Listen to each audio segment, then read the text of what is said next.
오늘은 결코 우리를 버리지 않으시는 하나님이라는 제목으로 말씀을 상고합니다. 이스라엘이라고 하는 민족과 나라 공동체는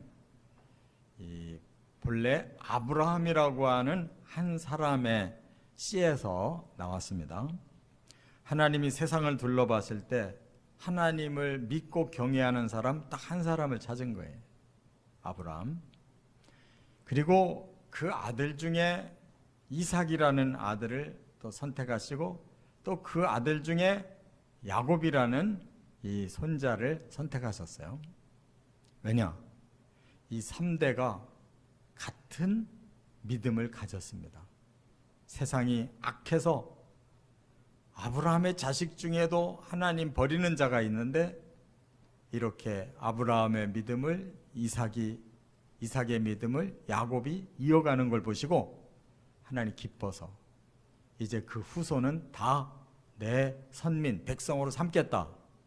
그래서 야곱이 12아들을 낳는데 그들이 뭐 나쁜 짓도 많이 했지만 다 그냥 사랑으로 선민 삼고 그들에게서 민족 공동체가 이제 애굽에서 보호를 받으면서 만들어져서 그들에게 가나안 땅을 주시고 그들에게 왕조를 세워주시고 해서 다윗까지 이렇게 번성한 한 공동체, 하나님의 백성이 된 것입니다.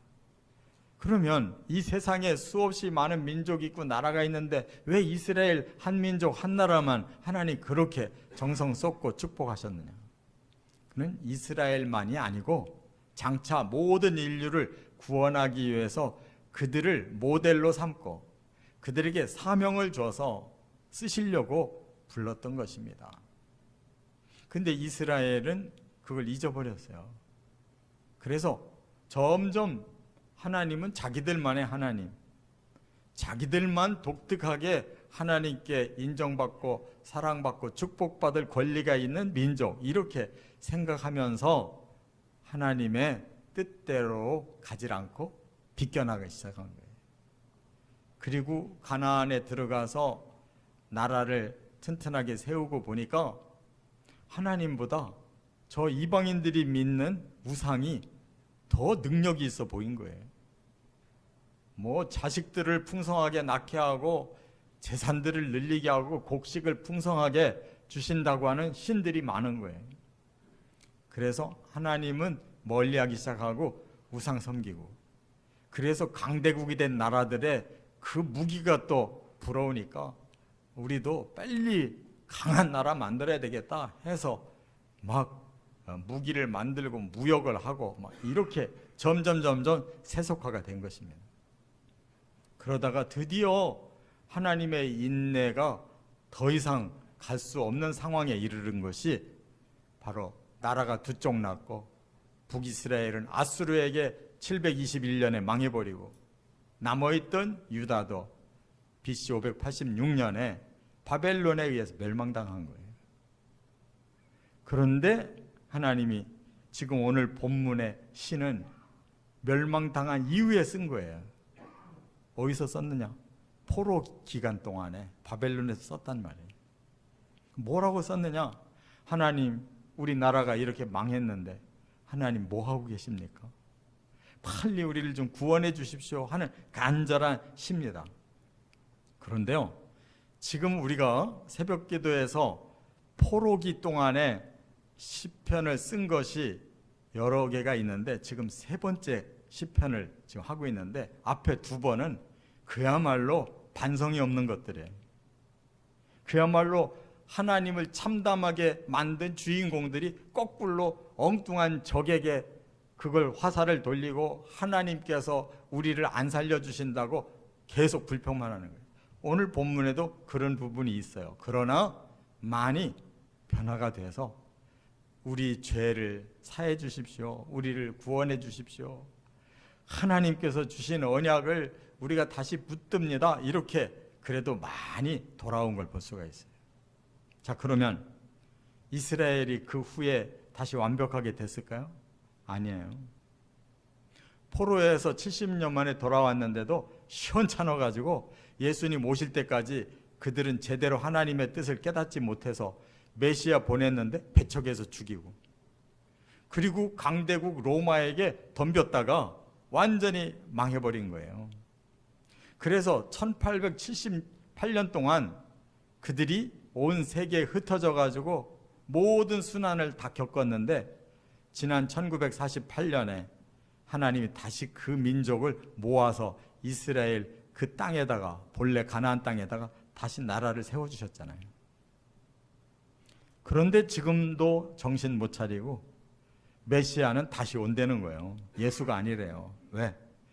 예수님은 회개하라 천국이 가까웠다 그러니까 자기들 마음에 안 드는 거예요. 뭐라고 해야 되겠어요? 내가 너희들을 통해서 이 땅을 완전히 점령하고 이 땅 낙원 만들고 너희들을 특별하게 세워줄게, 이런 메시아가 와야 그 사람들이 귀가 번쩍하고 받아들일 거라고. 근데 그게 누구냐? 적그리스도예요. 이스라엘이 왜 지금까지 망하고 있지 않느냐? 하나님의 깊은 사랑 때문이에요. 그들이 잘해서가 아니에요. 그래서 마지막으로 한 번 더 기회 주시는 것이 7년 대환란, 종말인 거 깨달으시기 바랍니다. 거기에 우리도 똑같이 포함되는 거예요. 왜? 2000년 동안 복음 주셔서 믿었는데 그 교회가 지금 어떤 상태인지를 봐야 된다는 거예요. 예수님이 종말을 예언하면서 마지막 때 믿음을 보겠느냐 그랬어요. 믿는 자는 많고 교회는 많은데 진짜 오리지널한 믿음이 가슴 속에 살아있는 자가 있겠냐 이거예요. 이스라엘도 예수 믿고 구원받아야 되고 교회도 다시 예수 믿고 구원받아야 될 줄 믿습니다. 가장 중요한 거, 왜 하나님이 믿은 자들을, 한번 구원받은 자들을 버리지 않으실까? 그 이유를 우리가 다시 한번 깨닫고 우리의 심령이 바로 서야 될 줄 믿습니다. 세 가지가 있는데, 첫째, 1절부터 8절까지 보니까 주의 긍휼 때문이라고 말씀하고 있어요. 한번 8절을 같이 읽어보겠습니다. 우리 조상들의 죄악을 기억하지 마시고 주의 긍휼로 우리를 속히 영접하소서. 우리가 매우 가련하게 되었나이다. 요 구절이 마음에 들어요. 앞에서는 지금 우리는 망해가지고 이렇게 고난당하고 있는데 하나님 빨리 구원해 주세요 하고 그냥 자기들 입장에서만 계속 부르짖고 있는데, 8절에 오니까 정말 하나님이 듣고 싶은 기도를 딱 하고 있는 거예요. 뭐라고? 하나님, 우리 조상들이 많은 죄를 졌는데 좀 용서해 주세요.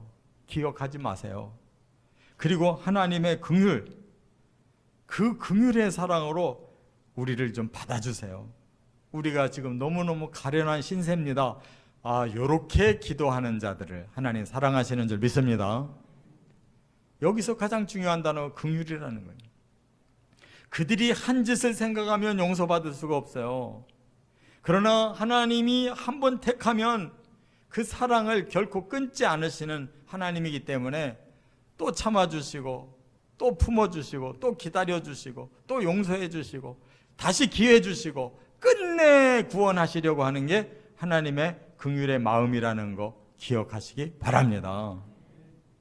그래서 마지막에 구원받을 자 누구냐? 그때까지 하나님은 긍휼의 하나님입니다 하고 매달리고 있는 자는 버리지 않으신다는 거예요.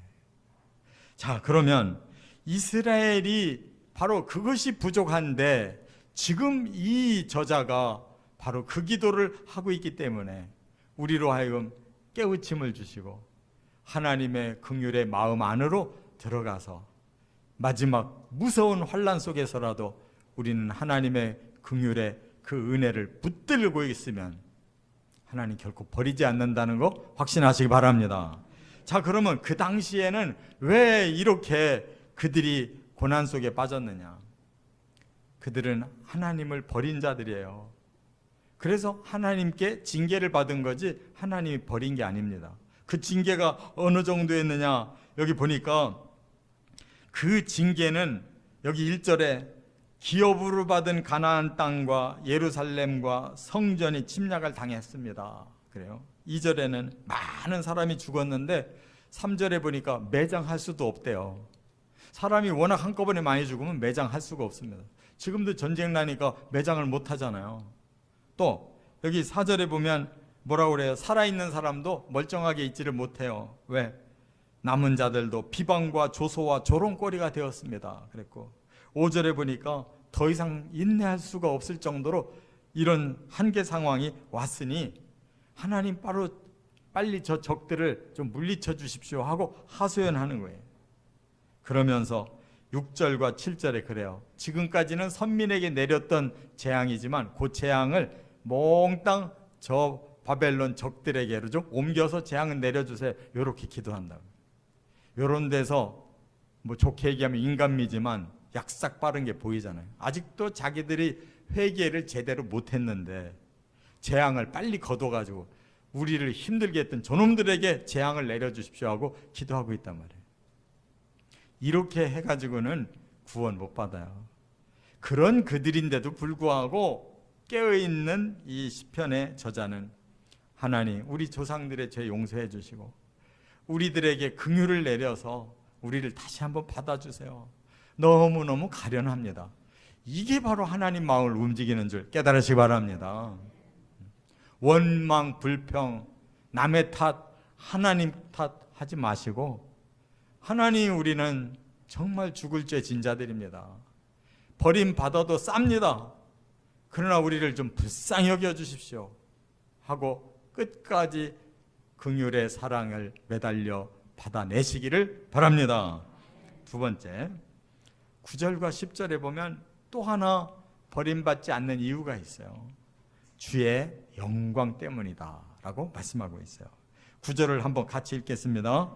우리 구원의 하나님이여 주의 이름의 영광스러운 행사를 위하여 우리를 도우시며 주의 이름을 증거하기 위하여 우리를 건지시며 우리 죄를 사하소서.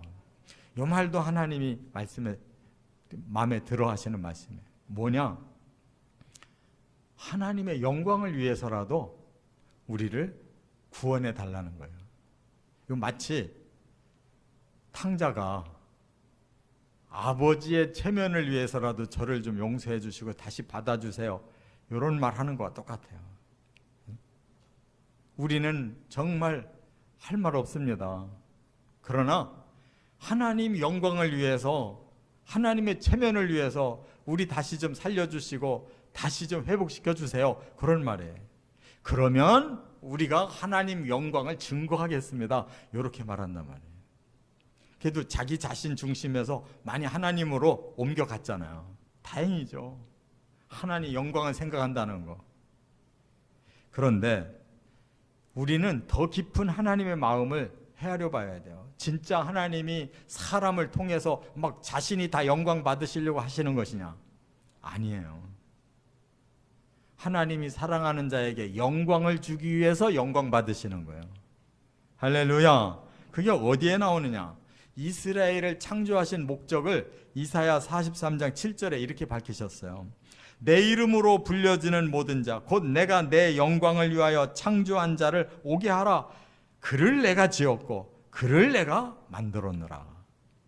여러분, 도자기를 굽는 사람이 도자기를 빚으면 가장 아름답고 귀하게 빚어놓죠. 그럼 이게 누구 솜씨야? 아무개가 이 도자기를 만들어서 그 사람의 영광이 돌아가죠. 그런데 이 도자기가 형편없으면 영광이 돌아가겠냐고요. 그 말은 뭐냐? 하나님이 사람을 아주 영광스럽게 만들어서 자신에게도 영광을 받도록 하겠다라는 뜻이에요. 사랑하기 때문에 사람을 영광스럽게 해서 그 영광을 또한 하나님도 받으시겠다는 거예요.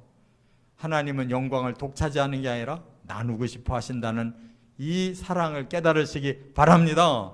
천국이 아무리 좋아도 하나님 혼자 살기를 원하지 않고 우리를 영광스럽게 해서 함께 살기를 원하시는 그 마음을 잊어버리지 마시기 바랍니다. 그걸 알면 우리를 구원에서 제외하지 않으신다는 걸 깨달을 수가 있어요. 천국에 우리 없이는 하나님 혼자 안 계시려고 한단 말이에요. 할렐루야. 그래서 오늘 본문에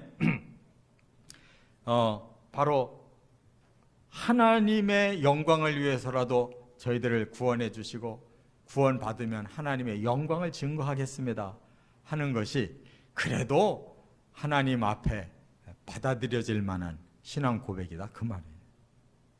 그래서 살아도 죽어도 먹든지 마시든지 무엇을 하든지 다 하나님의 영광을 위해 살겠다고 우리 그리스도인들이 고백하는 것을 기뻐하실 줄 믿습니다. 그래서 이사야 아까 43장 7절에 내 영광을 위하여 창조한 자다 그러시고서 바로 앞에 4절 5절에 뭐라고 말씀했냐면 네가 내 눈에 보배롭고 존귀하며 내가 너를 사랑하였은즉 이렇게 말씀하는 거예요. 하나님 눈에는 콩깍지가 씌워져서 우리를 보고 너무 보배롭고 존귀하고 사랑스럽다는 거예요. 그래서 기필코 그렇게 영광도 너희들에게 주고 싶다라고 하나님은 수없이 짝사랑을 하시고 고백하고 계셔요. 참 우리는 너무 행복한 사람들인데 이 하나님의 마음을 몰라줘가지고 하나님을 짝사랑하게 만드는 안타까운 이런 상황에 우리가 살고 있음을 깨달아야 될 줄 믿습니다. 그런데 아직도 이 시편 기자가 좀 덜 떨어져가지고 10절에 이렇게 말을 해요. 이방 나라들이 어찌하여 그들의 하나님이 어디 있느냐 말하나이까? 주의 종들이 피 흘림에 대한 복수를 우리의 목전에서 이방 나라에게 보여주소서 이렇게 얘기해요. 결국은 하나님이 너희 하나님 어디 계시냐라는 그 이방인들의 조롱이 하나님 복수하세요. 그리고 우리도 그 틈에 좀 세워주세요. 이렇게 말하고 있는 것이 덜 떨어진 거란 말이에요. 하나님의 그 마음을 아직도 제대로 몰라요. 하나님은 저놈은 보복하고 이놈은 살려주는 그런 하나님이 아니에요. 모든 인류를 같이 품고 영광스럽게 하고 싶어하는 하나님인 줄 깨달으시 바랍니다.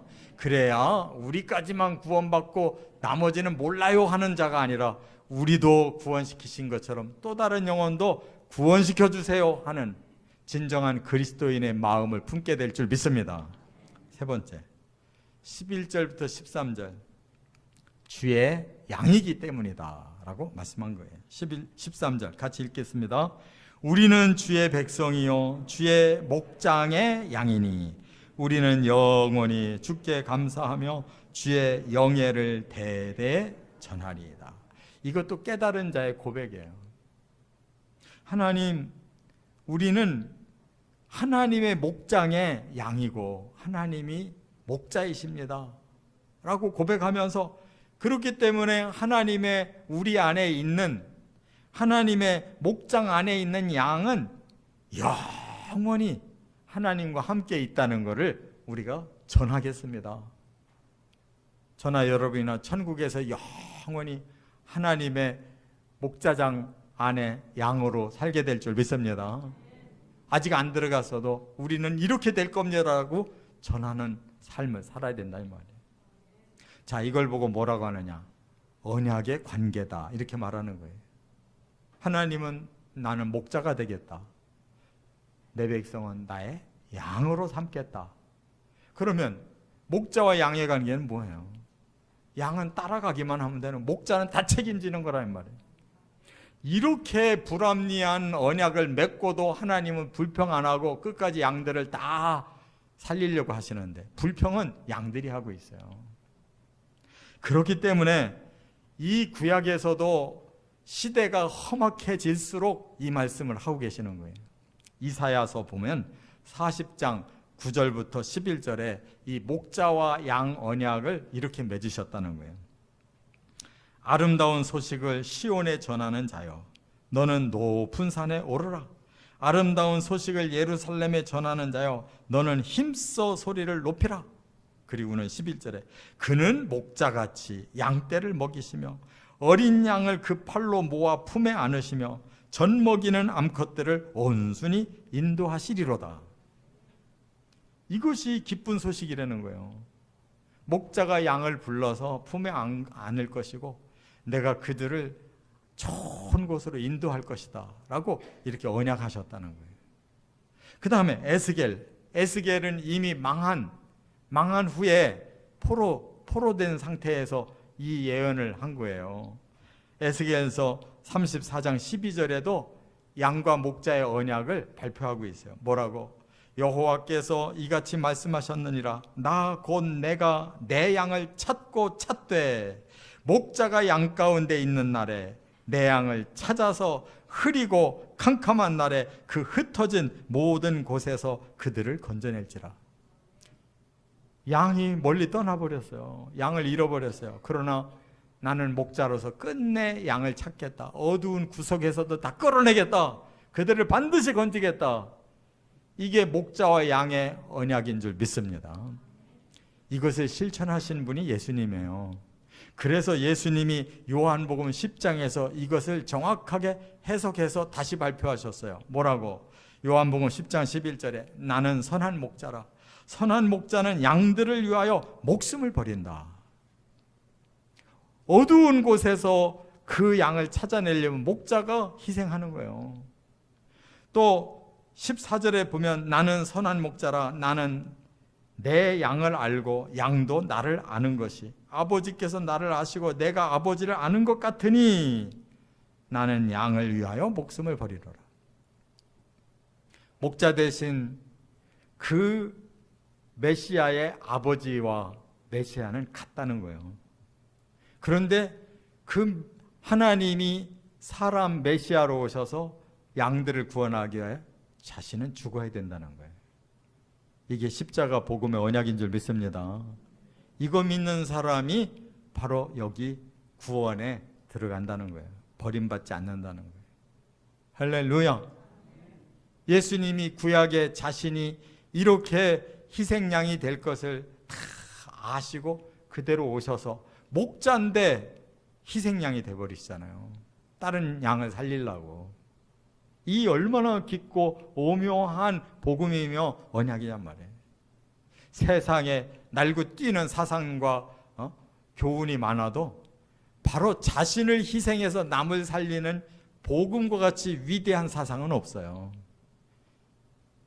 대환란의 날에 이 양과 또 목자의 십자가 언약을 끝까지 붙드는 자는 그 환란 속에서도 구원시켜 주실 걸 깨달으시기 바랍니다. 이제 말씀 마감합니다. 지금 온 역사가 지금 진행 중에 있어요. 지금 막판 대환란만 남아 있어요. 이스라엘 역사를 보시면 다 알아요. 이스라엘은 하나님의 눈이에요. 그 눈동자를 지켜보고 있으면 하나님 마음을 훤히 안단 말이에요. 우리는 뭔가가 하나님 앞에 당당해서 구원받는 게 아니에요. 긍휼의 사랑만 깨닫고 붙잡아도 구원받고 하나님의 영광을 나누고자 하는데 그거 깨닫고 그 영광 안으로 들어오기만 해도 구원받고 끝까지 우리가 형편없다 할지라도 우리에게 목자가 되시겠다고 약속하시고 양을 찾아내겠다고 언약하신 말씀만 믿고 끝까지 따라가만 가도 구원받는 거예요. 이 은혜가 충만하기를 주의 이름으로 축원합니다.